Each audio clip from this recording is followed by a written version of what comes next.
আসসালামু আলাইকুম, সবাইকে স্বাগত জানিয়ে শুরু করছি 17ই নভেম্বর 2024-এর কারেন্ট অ্যাফেয়ার্স। কত সালে ঘূর্ণিঝড় সিডর দেশে আঘাত হানে? 2007 সালের 15ই নভেম্বর ঘূর্ণিঝড় সিডর দেশে আঘাত হানে। নেপাল থেকে বাংলাদেশ কত তারিখ থেকে বিদ্যুৎ আমদানি শুরু হয়? নেপাল থেকে বাংলাদেশ বিদ্যুৎ আমদানি করে 15ই নভেম্বর 2024। মহাস্থানগড় কোন জেলায় অবস্থিত? বগুড়া জেলায় মহাস্থানগড় অবস্থিত। বাংলাদেশে কতটি সার কারখানা রয়েছে? বাংলাদেশে 10টি সার কারখানা রয়েছে। বর্তমানে দেশে কতটি সরকারি মেডিকেল কলেজ রয়েছে? বর্তমানে দেশে 37টি সরকারি মেডিকেল কলেজ রয়েছে। দেশের কতটি জেলায় উপকূলীয় সবুজ বেষ্টনী বনাঞ্চল রয়েছে? দেশের 10টি জেলায় উপকূলীয় সবুজ বেষ্টনী বনাঞ্চল রয়েছে। দেশে প্রথমবারের মতো ক্রস বর্ডার নীতিমালা তৈরি করেছে কোন মন্ত্রণালয়? বাণিজ্য মন্ত্রণালয় এই ক্রস বর্ডার নীতিমালা তৈরি করেছে। বদ্বীপ সমভূমি বাংলাদেশের কোন কোন জেলা নিয়ে গঠিত? বদ্বীপ সমভূমি যশোর ও ফরিদপুর জেলা নিয়ে গঠিত। বাংলাদেশ কোন দেশের সাথে যৌথভাবে লিথিয়াম ব্যাটারি উৎপাদনের কারখানা চালু করেছে? চীনের সাথে যৌথভাবে লিথিয়াম ব্যাটারি উৎপাদনের কারখানা চালু করেছে। বর্তমানে দেশে কতটি নিবন্ধিত রাজনৈতিক দল রয়েছে? বর্তমানে দেশে 48টি নিবন্ধিত রাজনৈতিক দল রয়েছে। বিশ্বের কোন দেশ প্রথম পলিথিন নিষিদ্ধ করে? বিশ্বের প্রথম দেশ হিসেবে বাংলাদেশ পলিথিন নিষিদ্ধ ঘোষণা করে। বাংলাদেশ কত সালে পলিথিন নিষিদ্ধ ঘোষণা করে? 2002 সালে বাংলাদেশ পলিথিন নিষিদ্ধ ঘোষণা করে। বাংলাদেশ বিশ্বের কততম ঘনবসতিপূর্ণ দেশ? বাংলাদেশ বিশ্বের 8ম ঘনবসতিপূর্ণ দেশ। সপ্তম সাফ চ্যাম্পিয়ন হয় কোন দেশ? বাংলাদেশ সপ্তম সাফ চ্যাম্পিয়ন হয়।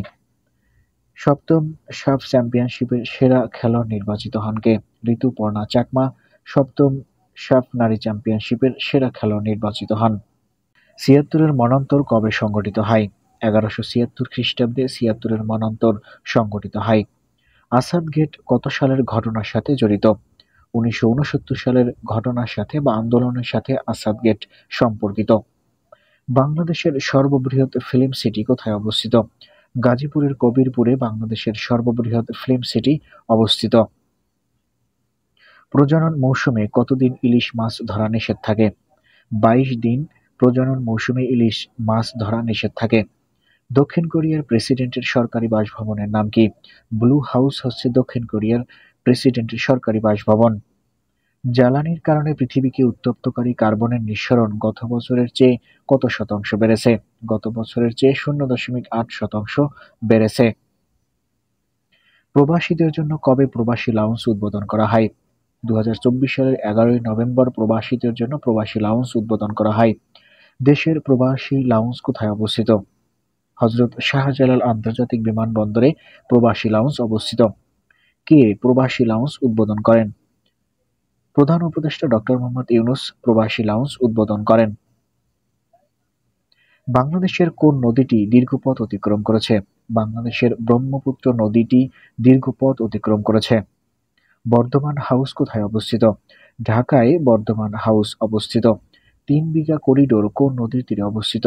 তিস্তা নদীর তীরে অবস্থিত 3 বিঘা করিডোর। বাংলাদেশ রেলওয়ের সর্ববৃহৎ কারখানা কোথায় অবস্থিত? সৈয়দপুরে বাংলাদেশ রেলওয়ের সর্ববৃহৎ কারখানাটি অবস্থিত। বাংলাদেশের কোন জেলায় চুনাপাথর পাওয়া যায়? বাংলাদেশের সিলেট জেলায় চুনাপাথর পাওয়া যায়। বাংলাদেশের তৈরি পোশাকের বৃহত্তম বাজার কোন দেশ? যুক্তরাষ্ট্র হচ্ছে বাংলাদেশের তৈরি পোশাকের বৃহত্তম বাজার। বগালেক কোন জেলায় অবস্থিত? বান্দরবান জেলায় বগালেক অবস্থিত। জাতিসংঘের মতে বাংলাদেশে জনসংখ্যা প্রবৃদ্ধির হার কত? 1.23%। জাতিসংঘের রিপোর্ট মতে বাংলাদেশের মোট জনসংখ্যা কত? 17,47,00,000। হোয়াইট হাউসের প্রথম নারী চিফ অব স্টাফের নাম কি? সুসি ওয়াইলস হচ্ছে হোয়াইট হাউসের প্রথম নারী চিফ অব স্টাফের নাম। বর্তমানে দেশে জলবায়ুর কারণে উদ্বাস্তু হয়েছে এমন মানুষের সংখ্যা কত? প্রায় 60 লাখ। ফিফা এর বর্তমান প্রেসিডেন্টের নাম কি? ফিফা এর বর্তমান প্রেসিডেন্টের নাম হচ্ছে জিয়ান্নি ইনফান্তিনো। ফ্রান্সের সবচেয়ে মর্যাদাবান সাহিত্য পুরস্কারের নাম কি? গনকো পুরস্কার। বিশ্ব মানবাধিকার দিবস কবে পালিত হয়? প্রতি বছর 10 ডিসেম্বর বিশ্ব মানবাধিকার দিবস পালিত হয়। সম্প্রতি অষ্টম মহাদেশের মানচিত্র প্রকাশ করেছে বিজ্ঞানীরা। এই অষ্টম মহাদেশের নাম কি? অষ্টম মহাদেশের নাম হচ্ছে জিল্যান্ডিয়া। উইন্ডোজ কোন ধরনের অপারেটিং সিস্টেম? উইন্ডোজ হচ্ছে চিত্রভিত্তিক অপারেটিং সিস্টেম। কম্পিউটার ভাইরাস কি? কম্পিউটার ভাইরাস হচ্ছে একটি ক্ষতিকর প্রোগ্রাম। টেম্পোরারি ফাইল বেশি হলে কি ঘটে? টেম্পোরারি ফাইল বেশি হলে কম্পিউটার স্লো হয়ে যায়। প্রিয় বন্ধুরা, এত সময় যারা সঙ্গে ছিলেন তাদের অনেক ধন্যবাদ। সেই সাথে আমার শিক্ষামূলক ভিডিও পরবর্তী সময় দেখতে চ্যানেলটি সাবস্ক্রাইব করে রাখুন।